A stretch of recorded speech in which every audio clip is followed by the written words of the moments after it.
The end of pot prohibition could be sooner than we think. 22 News reporter Julie McDonald explains how Colorado and Washington State are potentially paving the way to give everyone access to legal marijuana. I've never really felt like it was that big a deal. To legally purchase marijuana in Massachusetts, you'll need a serious medical diagnosis and a prescription from your doctor.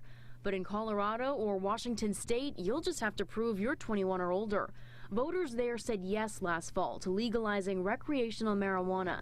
So how long until other states follow their lead? I felt that way for 40 years. Kind of grew up with it as being a big part of popular culture when I was young.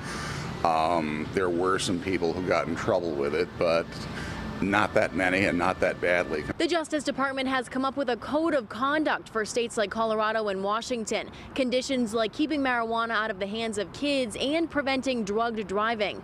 But even supporters of marijuana admit some of those conditions could be difficult to enforce. Right now you can have a breathalyzer and do field sobriety, right? So how would you know if somebody is, you'd have to set a legal level for marijuana for driving, and then you'd have to figure out how can you test for that. The workplace, are you going to have some sort of test to know if people are showing up stoned? Pot is expected to be sold commercially in Colorado and Washington State early next year.